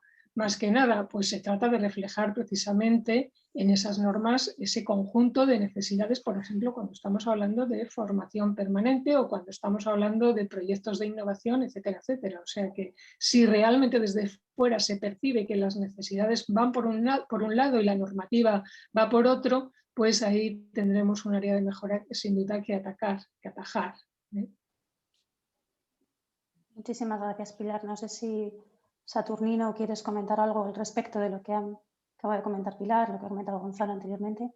Yo creo que Gonzalo ha puesto lo que para mí es el dedo en la llaga, no solo en magisterio, sino en varias profesiones más, donde hay una identidad muy clara entre la formación de la profesión que se está haciendo en la universidad, y en estos propios debates ya tuvimos el caso con enfermería, y el desempeño y la profesión a la que vincula luego, ¿no? Entonces lo que sucede es, una parte es culpa yo creo, de las propias agencias, que por lo menos las que tenemos las competencias en la evaluación de profesorado, porque para evaluar al profesorado universitario lo que más pesa es la carrera investigadora. Y se da por supuesto que si alguien ha cumplido en la carrera investigadora es que es un buen profesional en esa profesión. Y no es cierto, porque las competencias blandas que se desarrollan para ser un buen investigador no son las mismas competencias que se desarrollan pues, para ser a lo mejor un buen profesional de la enfermería o un buen profesional en primaria o infantil, ¿no? Entonces se va produciendo un desapego bastante grande entre las personas que reconocemos institucionalmente como competentes para formar a los profesionales y los profesionales. Entonces se da la paradoja, como muy bien señalaba Gonzalo, de que tenemos a profesionales que no son formados por profesionales, lo cual es un poco absurdo, siempre bajo el supuesto de que si eres un buen investigador vas a ser un buen profesional, lo que no está nada claro, un supuesto un poco exagerado, ¿no? Luego se ha hecho una pregunta que sí que me gustaría también intentar por lo menos dar una respuesta institucional, ¿no? Y es por qué no se exige un máster para dar docencia en la universidad. Y no se exige porque las carreras profesionales están diseñadas de manera muy distinta. En la universidad hay dos figuras laborales, que son profesor ayudante no doctor y profesor ayudante doctor, que son figuras laborales que se supone que esa persona todavía no está bien desarrollada profesionalmente, y la propia institución que lo contrata le va a generar las condiciones para que se desarrolle bien tanto en investigación como en docencia, bajo el criterio, que puede ser más o menos cuestionado, de que como ayudante vas a asistir a clases de gente que está muy consagrada y aprenderás de la propia didáctica con cómo esa gente va dando las clases, ¿no? Y un resultado muy palpable de esta diferencia de trayectoria profesional es la edad de funcionalización. O sea, el profesorado de primaria o secundaria se transforma en funcionario mucho antes que el de universidad, porque en la contratación no está previsto que tenga que pasar, en teoría, otra cosa es la práctica, 10 años con una figura sin autonomía plena. O sea, otra cosa es que el ejercicio real de la profesión universitaria ha degradado esto hasta el punto de que el ayudante no doctor prácticamente ha desaparecido. Yo solo he conocido uno en mi vida, para que nos hagamos una idea de qué estamos hablando. Y los ayudantes doctores desempeñan las mismas funciones que un full professor, cuando no debería ser eso. Entonces ahí hay también una contradicción en la propia diseño de la profesión universitaria de docente entre lo que dice el papel que debería ser y luego lo que está sucediendo realmente, ¿no? Y luego hay otra cuestión que sí me gustaría insistir, que no se ha añadido, pero que yo creo que también es algo que me preocupa, ¿no? Que en este mirar para atrás, digamos, entre la profesión y la investigación que se puede dar en el proceso formativo, luego también se puede dar, o tengo la sensación, y es la experiencia mía de dedicarme a sociología de la educación, que luego se da también en el ejercicio de la profesión. ¿Qué quiero decir con esto? Que muchas veces desde la profesión se mira la investigación como con reserva. Parece que la gente que hacemos investigación es gente que nunca hemos pisado un aula y le estamos diciendo a los que están todo el día sabiendo lo que es la docencia, cómo tienen que hacer su trabajo, ¿no? Entonces hay como una tensión, que no siempre es así, pero digo que existe y hay que tener cuidado, en el sentido de que haya una mejor coordinación entre lo que es la investigación y lo que es la profesión, en los dos ámbitos. En el ámbito de la propia formación, es decir, lo que hacemos en la universidad, y por otro lado, en el ámbito del ejercicio de la profesión, en romper esos resquemores que parece, si me permiten decir una forma vulgar, a veces parece que los investigadores le estamos diciendo a los maestros y a las maestras, quítense ustedes que no saben hacer su trabajo, que yo he hecho un paper y en mi paper dice cómo tiene que estar, enseñar usted a leer y a escribir, que usted no sabe, que lo sé yo que he hecho un paper, ¿no? Entonces, la manera, digamos, de romper esos muros, esas barreras, creo que es todo un reto para la universidad, para la profesión y para las agencias de calidad, que reflexionemos si el modelo que tenemos de evaluación del profesorado realmente está ayudando o está dificultando que formemos profesionales, por centrarnos tanto en las trayectorias investigadoras. Yo, si me permitís, y enlazando con lo que dice Saturnino y lo que también ha dicho Gonzalo, yo creo que tenemos que ser, o deberíamos ser capaces, nosotros lo intentamos, lo hemos intentado y creo que en muchos momentos lo hemos conseguido, de tener una visión del sistema educativo como un sistema educativo de conjunto, formado por el sistema educativo no universitario y el sistema educativo universitario. Y los dos subsistemas tienen que mirarse mutuamente y mirar también de frente los dos, analizarse, colaborar y actuar de manera conjunta, ¿no? Yo creo que ahora mismo la profesión docente, aunque nos refiramos únicamente a los maestros de infantil y primaria, deberíamos considerarla, bueno, pues como un continuum, ¿no? Y ese continuum va pasando por diferentes etapas, en la que la formación inicial es importantísima, es clave, es fundamental, pero en esa formación inicial la responsabilidad no debería ser únicamente del sistema o subsistema universitario, sino que el sistema no universitario debería tener ahí un mayor peso en esa formación inicial del profesorado. Un mayor peso, incorporando realmente pues, toda la dimensión de práctica, pero además la dimensión de la evaluación de esa práctica, ¿verdad?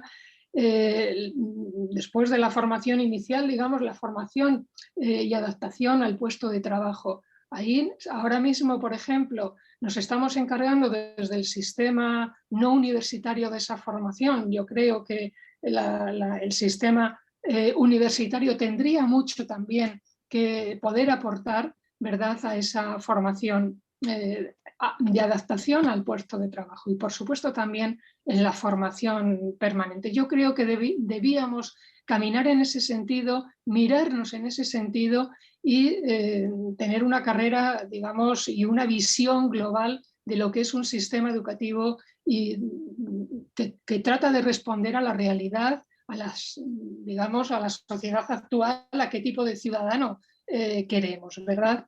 Entonces, eso, digamos que también tiene que repercutir en este elemento que ha comentado antes Gonzalo, del maestro que es un mero aplicador, ¿no? Nosotros estamos tratando de que el maestro no sea un mero aplicador. Nosotros tenemos la visión de que el profesor, el maestro, debe ser también un investigador. Y, por ejemplo, nosotros hemos puesto en marcha ya desde hace varios años proyectos de investigación conjuntamente con el ámbito universitario. Es decir, no solamente tiene que investigar en el ámbito no universitario cuando lo promueve el ámbito no universitario, la parte no universitaria, ¿verdad? No sé si me estoy haciendo un lío, pero creo que me estáis entendiendo. Es decir, estamos ofertando, estamos sacando la posibilidad de que los docentes, tanto universitarios como no universitarios, formen un conjunto, un equipo de investigación para poder investigar, ¿verdad? Ahí es muy importante, y lo estamos viendo y lo hemos visto desde que lo hemos sacado, que la relación entre los dos ámbitos sea una relación de igualdad. Es decir, muchas veces los maestros se han sentido un poquillo como conejillos de indias, ¿no? El profesorado universitario iba a los centros o va a los centros, propone investigaciones sobre con un objetivo determinado, pero el maestro, los profesionales que allí están, no, digamos, no son protagonistas o agentes activos de esa investigación. Cuando nosotros hemos sacado estos proyectos de investigación en los que conjuntamente tiene que haber una codirección por parte de un profesor universitario y un profesor no universitario, bien es verdad que un profesor no universitario pero que sea doctor, ¿verdad? Pues porque tenemos profesores doctores en nuestro sistema educativo y queremos que cada vez haya más profesores doctores en el sistema educativo, porque eso sin duda va a repercutir en la mejora de la calidad, ¿verdad?, de nuestros estudiantes. Bueno, Pues estos proyectos de investigación son un ejemplo de cómo cuando se camina conjuntamente los resultados son asombrosamente extraordinarios, ¿no? Tanto para un ámbito como para el otro y en definitiva pues para realmente generar conocimiento en torno a lo que es el hecho educativo, ¿verdad? Desde las propias aulas y así pues de alguna manera generar esas propuestas de mejora que redunden en beneficio de todos. Muchas gracias, Pilar. En relación con lo que estáis comentando, bueno, hay muchos mensajes en el chat están de acuerdo con lo que estáis comentando, pero Beatriz dice que está parcialmente de acuerdo con lo que estáis comentando, porque dice que los problemas de formación no recaen solo en el profesorado. Dice que, de hecho, los datos que hemos ofrecido plantean un mayor reto en el diseño de los planes de estudio, más que en el tema de la formación del profesorado.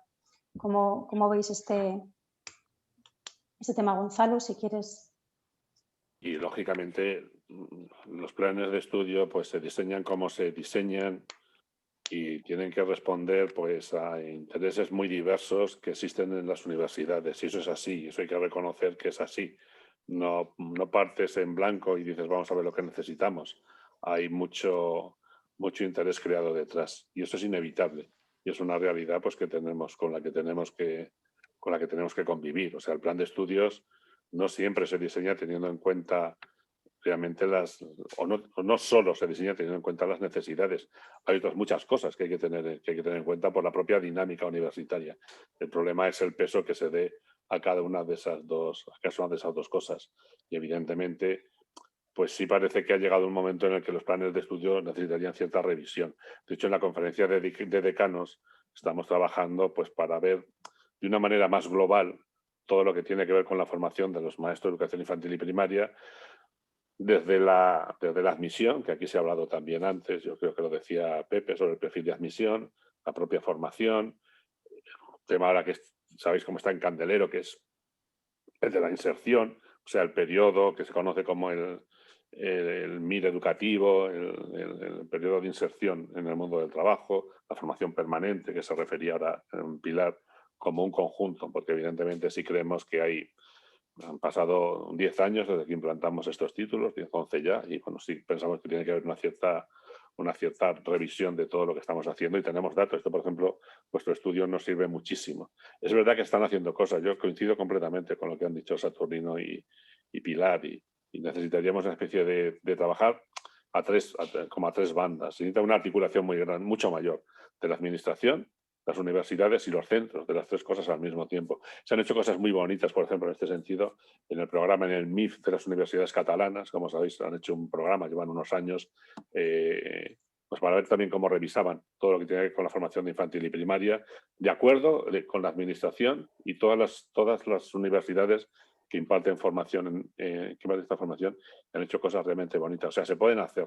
Lo que pasa es que es verdad, todos los que conocemos la universidad es muy complicada, son entornos tremendamente complicados donde cualquier cambio cuesta muchísimo trabajo, ¿no? Porque, bueno, al final, como se dice, el papel lo soporta todo.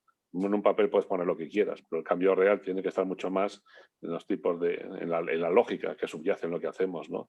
Y ahí porque arrastramos una historia grande, ¿no? Que viene detrás y eso condiciona muchísimo. Yo creo que hay determinadas cosas que cuesta mucho trabajo cambiar, pues porque los hábitos son los que son, ¿no? Muchas gracias, Gonzalo. Si os parece, si no hay ninguna otra aportación, tenemos una cuestión, cambiando un poquito de tema, de José Luis, que pregunta si es factible una formación dual de los estudiantes de magisterio, aumentando las prácticas y remunerando al futuro docente. Debería ser posible. De hecho, en el periodo en el que se está hablando de iniciación, de inmersión, un gran problema que se tiene es si el de ese trabajo en las escuelas va a ser remunerado o no. Pero hasta el final correría a cargo de las administraciones y hay que negociarlo, hay que ver cómo se haría. Mayor formación práctica, todo el mundo está de acuerdo que se necesita. No solamente mayor formación práctica, cambiar el modelo de la formación práctica. Como decía Pilar, no solamente lo que hay que cambiar es un poco el enfoque. Y esto hay que hacerlo. O decía, por ejemplo, antes también Saturnino sobre el mundo de la enfermería. que históricamente han tenido una situación muy paralela a la nuestra, porque ellos también empezaron siendo escuelas de enfermería, que no eran universitarias, se integran en la universidad al mismo tiempo que la escuela de formación de profesorado, pero han sabido, yo creo, adaptarse de otra manera. Una cosa que estamos trabajando también en la conferencia de decanos es en la definición de una especie de figura parecida al asociado a ciencias de la salud, que es un profesional muy insertado en el sistema de trabajo, en este caso en los hospitales, pero que colabora con las universidades. Y es una idea que nos parece muy interesante precisamente para buscar una mayor unión entre esos dos mundos, que nosotros somos los primeros que vemos que están muy separados. Y que a veces intentan juntarlo, pero pasa también lo que decía Pilar. Desde la universidad se mira a la escuela con otros ojos, ¿no? Por decirlo así. Pilar, ¿quieres añadir algo? No. Estaba pensando, sí, bueno, es que comparto al 100% lo que acaba de decir Gonzalo, ¿no? Estaba yo pensando en que cuando se ha hablado de las necesidades, que no solamente son las necesidades sino las necesidades del sistema y que eso repercute, ¿verdad?, en, digamos, la formación del profesorado y demás. Y decía Gonzalo que hablaba de los planes, ¿no?, de los planes de estudio y demás.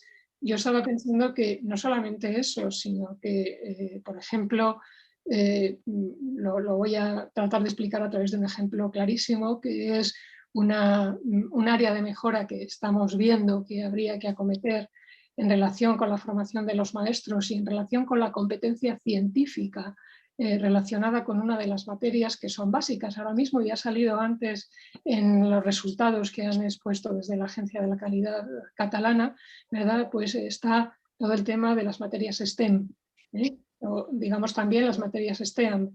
Es cierto que es una gran demanda, va a ser una gran demanda y vamos a tener que estar ahí, estamos tratando de todos de alguna manera pues hacer que esto tenga mayor auge. Sin embargo, cuando vemos, por ejemplo, lo que está ocurriendo con las matemáticas, estamos viendo que cuando hacemos estudios de evaluación de los resultados en matemáticas, estamos viendo que no solamente no mejoramos, sino que vamos, digamos, un poquito a peor. No solamente ocurre en España, no solamente ocurre en las comunidades autónomas, sino que esto está ocurriendo, bueno, pues en el mundo, ¿verdad? Pero aquí en concreto, en nuestro país, hay una cuestión, y todos lo sabéis, y hay estudios que ponen en evidencia que, bueno, pues cuanto mayor conocimiento tiene el maestro de las matemáticas, lógicamente mayor rendimiento tiene el alumnado en esa materia, ¿verdad? Bien, estamos viendo cómo hay muchos maestros que, bueno, pues no solamente han abandonado el estudio de las matemáticas cuando hicieron cuarto de la ESO, sino que muchos de ellos no es que lo hayan abandonado, es que no les gustan las matemáticas, ¿no? Digamos que no sienten el placer por la enseñanza de las matemáticas, ¿verdad? Esto está ocurriendo y esto se está viendo que es una debilidad en infantil y primaria, sobre todo en primaria.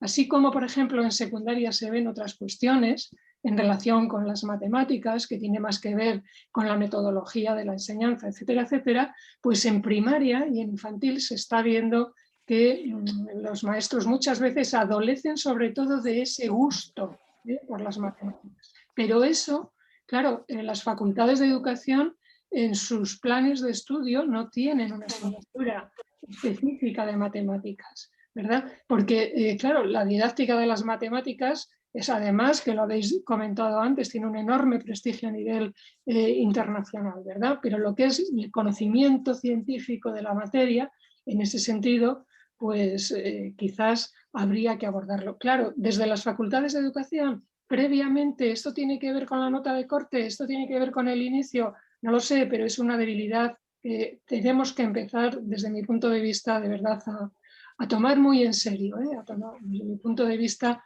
porque los resultados están ahí, y después no seremos competitivos en toda esta, digamos, galaxia o nebulosa de competencias STEM, porque bueno, pues ahí estamos viendo que eso es una gran debilidad. Sí, en esto tienes muchísima razón, Pilar. Y Carmen en el chat ha preguntado ya un par de veces si tenemos datos sobre la rama de bachillerato que realizan las personas que entran en Magisterio de Educación Infantil y Primaria. Datos estadísticos no tenemos, pero sí te puedo decir, Carmen, que la grandísima mayoría vienen de ciencias sociales, que está muy bien, evidentemente, es una rama del bachillerato como cualquier otra, pero luego sí se producen estas deficiencias de las que comentaba Pilar, que es un problema tremendamente complicado y muy difícil de resolver, porque luego afecta mucho al sistema educativo.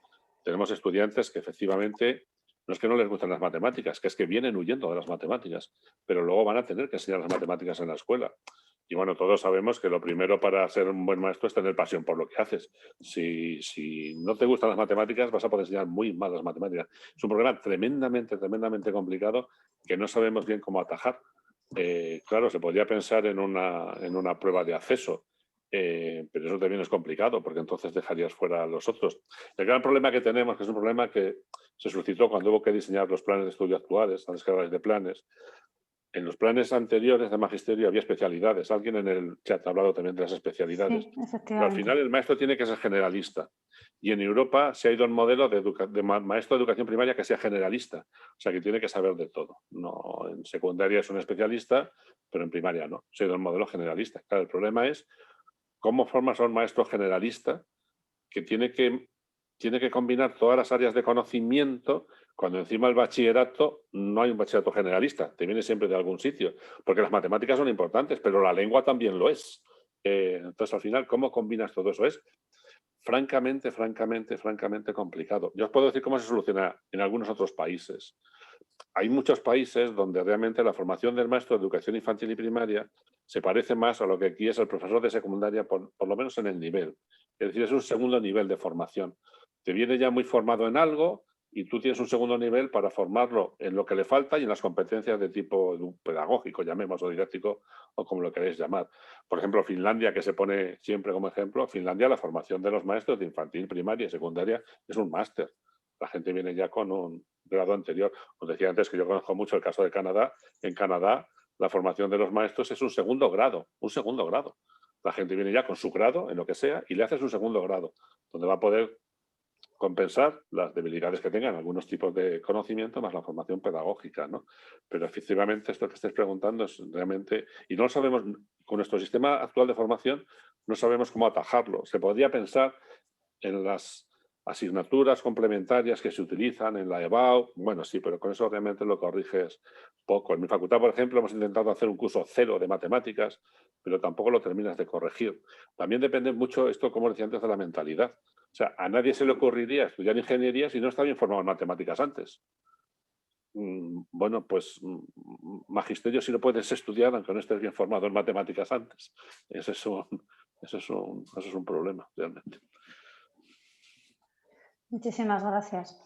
Hay una última cuestión que planteaba Lourdes anteriormente y creo que va a ser la última cuestión que vamos a poder responder teniendo en cuenta el tiempo con el que contamos, y es que si creéis necesario incorporar en los actuales nuevos planes de estudio competencias transversales corporales emocionales.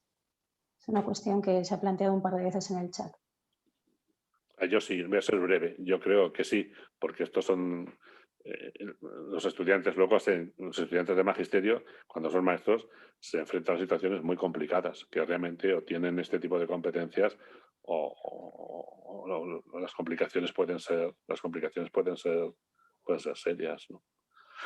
A mí me gustaría hacer una observación que por las mismas necesidades que se detectan en la profesión y por el ejercicio de la profesión, son fundamentales, pero hay un peligro y es que caigamos a la hora de formar en eso, digamos, en la mirada más perturbada academicista, que sería la mirada de decir, tema 1, competencia emocional no sé qué, en el examen la competencia emocional no sé cuánto, ¿vale? Cuando ese tipo de competencias, y no lo digo yo, ya lo decía Aristóteles, tienen más que ver con lo que Aristóteles en su día llamaba virtudes y que ahora llamamos de otra manera, porque ya esa palabra está como vetada en el lenguaje público, ¿no? Y las virtudes se aprenden mediante el ejemplo, ¿no? Siempre lo que le digo yo a mis estudiantes cuando trato esto es, ¿de qué me vale que yo le diga a los estudiantes que está malo ser racista si luego los estudiantes me ven que se me escapa continuamente el rejo racista, ¿no? Entonces, el problema que tienen las competencias blandas es que se aprenden más mediante el ejemplo y mediante la acción que mediante la transmisión de conocimientos. Y eso es un reto para el sistema educativo que no está pensado para eso. Sí, vamos, yo pienso que deberían contemplarse ahora mismo, y lo estamos viendo ahora mismo en la situación de pandemia, cómo se gestionan las emociones que los niños y las niñas están de alguna manera poniendo de manifiesto en las clases, en las aulas, ¿no? En su vida cotidiana, cuando han tenido que vivir pues, situaciones muy complicadas con respecto a sus familias, a sus familiares. Es un ejemplo, pero vamos, quiero decir que esto, desde mi punto de vista, es fundamental. Sí, y al último, en Canarias hay tanta sensibilidad con esta cuestión que en primaria está diseñado ya como contenido también, la cuestión emocional. ¿Vale? Sí. Muchísimas gracias. Estamos ya justo en hora de terminar este debate. Ha sido tremendamente interesante. Esperamos haber contestado la mayor parte de las cuestiones que se han planteado en el chat. Han sido bastantes y si ha habido alguna que haya quedado pendiente, disculpadnos, pero los tiempos son limitados.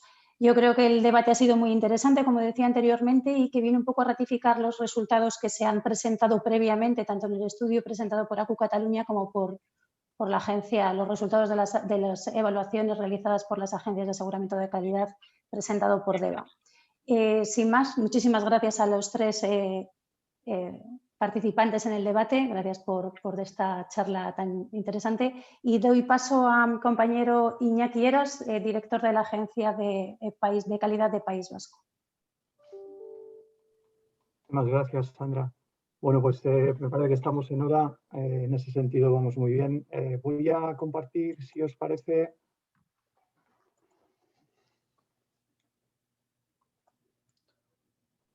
una transparencia que he preparado con el tema de las conclusiones. Bueno, digamos que comparto lo que comentaba Sandra, que el debate desde luego ha sido a todas luces interesante y de alguna forma he tratado de recoger en esta transparencia pues algunas de las conclusiones más relevantes, ¿no? Por una parte, bueno, aunque no se ha comentado esto directamente, se recoge en los informes y creo que a nadie se le escapa que son estudios los que hemos analizado con una enorme trascendencia social. Es algo que debemos, yo creo que en todo momento, tener muy, muy claro. Unos estudios de larga trayectoria y consolidados, con una amplia demanda también, tal y como se ha subrayado. Bueno, y luego entrando en lo que son algunas de las cuestiones que se han comentado para el tema de la mejora, pues cabría hacer referencia a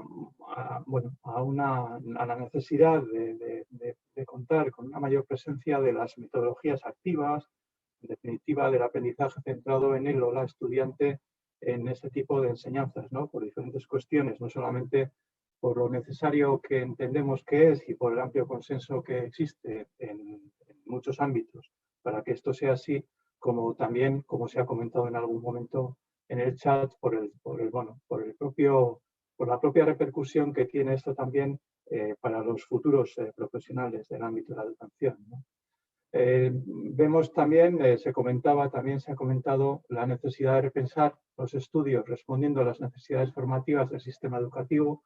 Gonzalo ha hecho referencia, por ejemplo, a las figuras que imperan hoy en día para lo que son los maestros, maestras de la realidad actual y, en definitiva, de tener pues, una visión bastante más orgánica y adaptativa de lo que son las necesidades, ¿no? Sin perjuicio de que, evidentemente, pues la universidad esté ahí también como un agente, digamos, importante a la hora de ir moldeando esas propias necesidades, ¿no? Creo que hay un consenso claro a la hora de decir que hace falta mejorar la colaboración entre agentes clave en el diseño y rediseño de los planes de estudio. Se ha hecho mención de algo que creo que todos, cualquiera que conozca un poco la universidad comparte, que muchas veces es la lógica de la oferta la que impera sobre las necesidades sociales y es algo que evidentemente pues tenemos que ir modulando, adaptando y mejorando entre todos y todas, ¿no? Respecto a las agencias en concreto, entre otras notas, muchas notas que hemos podido recoger, así lo entiendo al menos, pues comentario de Gonzalo, ¿no? De repensar el foco principal de evaluación para la mejora por parte de las agencias. Yo creo que es algo que se nos critica mucho, más o menos explícitamente, pero digamos la necesidad de que centremos el foco en aquellos aspectos que son clave, que son verdaderamente sustantivos, ¿no? Y que perdamos de alguna forma, pues en ocasiones incluso la obsesión por algunos puntos que son vistos como aspectos muy formales y que no aportan mucho, pues en definitiva, a la mejora de lo que nos trae aquí y de lo que nos trae, de lo que es nuestra actividad esencial. Y luego se ha comentado también, se ha analizado también, se ha debatido también sobre la problemática de la capacitación y la evaluación del profesorado universitario en estos estudios, que yo diría que es un clásico en todo este ciclo de seminarios, desde luego, en los que hemos desarrollado hasta la fecha, ¿no? Creo que es algo que nosotros como agencias también, pues desde luego, pues es un tema sobre el que estamos muy sensibilizados y sobre el que evidentemente pues apuntamos y tomamos nota, ¿no? Eso sería, en un ejercicio de síntesis, las conclusiones que de alguna forma podemos obtener de este breve, pero yo así lo entiendo al menos, fructífero seminario. Muy brevemente, pues decir que para todas las agencias que participamos en este ciclo de seminarios, pues los resultados, digamos, la evaluación que realizamos de los mismos, pues es muy positiva. Bueno, decir que nos da una oportunidad, por una parte, de poder compartir los resultados de nuestras evaluaciones y poder compartirlas con los agentes a los que nos debemos también, ¿no? Y nos da también la posibilidad de poder actualizar y revitalizar cierto debate sobre el tema de la inserción laboral, profesional, la capacitación de los egresados y egresadas, el tema también de la adaptación de lo necesaria de los planes de estudios, que de alguna forma pues fue un debate que hace unos años en el proceso de diseño de las titulaciones, en el proceso de adaptación al espacio europeo superior, estuvo, ¿cómo decirlo?, ¿no? Mucho predicamento, mucho empaque, pero que de alguna forma pues ha perdido cierto empuje. Y en ese sentido pensamos que es importante. Pensamos que este tipo de seminarios, en concreto en los estudios que nos han traído hoy aquí, no, digamos que el seminario no es un punto y final, sino que es un punto y seguido y que digamos que nos da la oportunidad para poder, para seguir en definitiva, pues analizando estas cuestiones, cada uno en nuestro ámbito geográfico, en aras de la mejora, que es un poco lo que nos mueve, ¿no? Y bueno, digamos que sería eso lo que por mi parte me gustaría subrayar en estas conclusiones. Y bueno, pues faltaría lo que es la clausura del seminario, agradeciendo, como no puede ser de otra forma, en fin, muy sinceramente, la participación de los panelistas, de Gonzalo, Pilar y Pepe Saturnino también, el otro Pepe y Sandra también, por parte de las agencias, y evidentemente agradecer también muy sinceramente la atención de todas y de todos. Esperamos que bueno, pues la jornada pues haya de alguna forma cubierto las expectativas. Como ya se está respondiendo en el foro, se van a compartir los materiales que hoy se han presentado aquí. Y bueno, pues por mi parte nada más. Muchísimas gracias. Muchas gracias. Eskerrik asko.